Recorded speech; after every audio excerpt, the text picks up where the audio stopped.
Good morning, my dear students.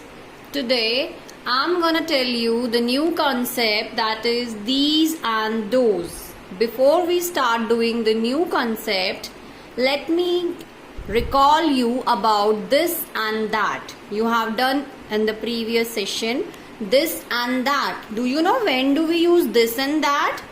As you can see, I have written here, this is used for near objects. This is used for near objects and that is used for far objects.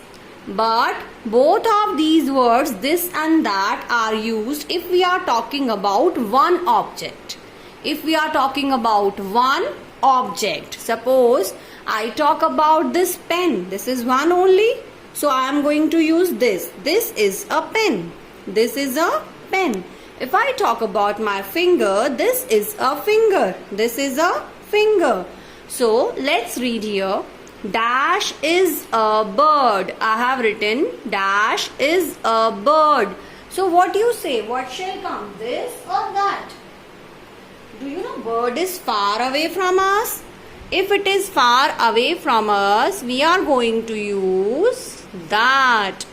What we are going to use? That is a bird. And pencil. Dash is a pencil. Pencil is something we can hold in our hand and which is closer to us. So something when it is closer to us, we write this. We write this. So this is the difference between this and that. Both are used for one object, but it depends either the object is near or far. If it is near, we use this, and if it is far from us, we use that.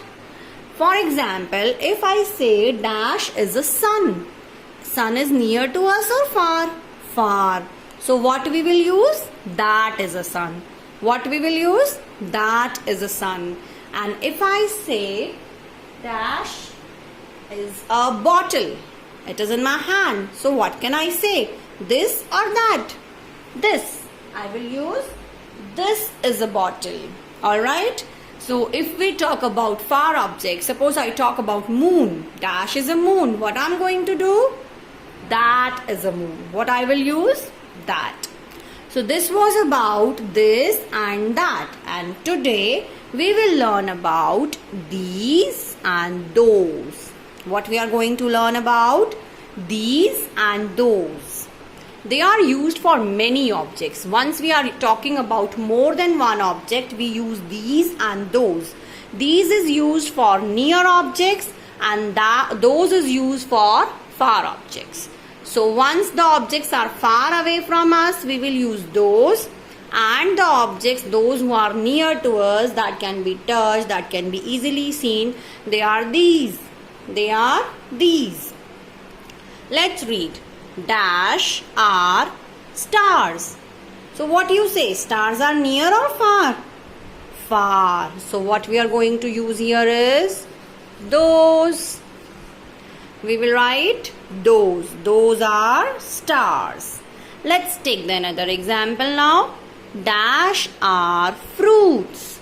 Now fruits is something that can be held in our hand, that can be far also. Suppose we are moving on a road and fruits are there on the tree, then what we will say? Then we will say those. If something can be held in our hand, that time we use these, otherwise those. So here I am writing these. These are fruits. These are fruits. Let's read the next one. Dash are birds. Dash are birds. So birds are far or near? They move in sky. They fly in sky. They are far from us. They are far from us. So what we will use here is those. What we will use here is those. So I have written those are stars. These are fruits. Those are birds. Let's do now this one. I have written few sentences in the notebook also. Dash are flowers. I have drawn few flowers here. See, if I have drawn on the right hand side of the paper, that means I am showing those are far from us, And if I'm drawing on the left hand side, that means the objects are near to us. Once again I'm telling, if I am drawing the objects at the beginning, that means they are near to us. And if I'm drawing the objects after completing the sentence, that means they are far to us. So let's recall. Dash are flowers. This is drawn here, so they are far. And for far purpose, we will use those. What we will use? Those.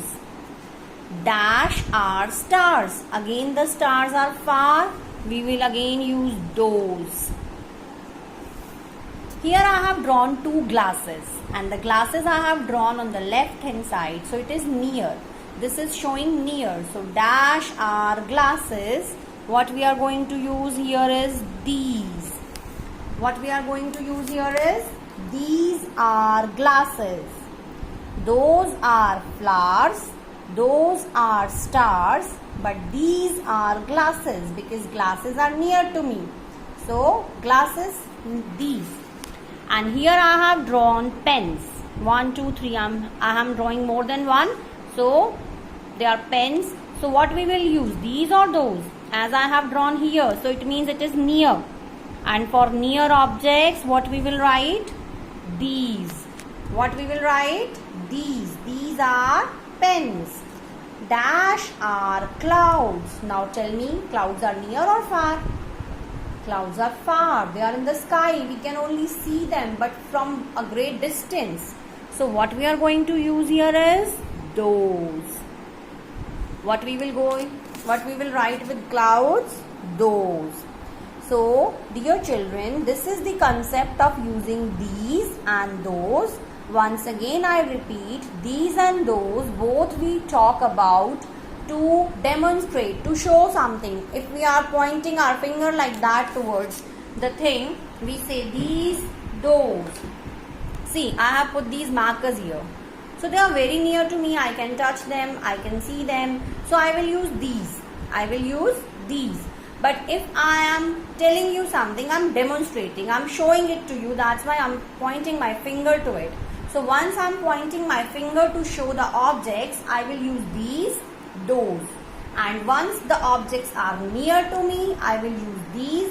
And if the objects are far from me, I will use those. What I am going to use? Those.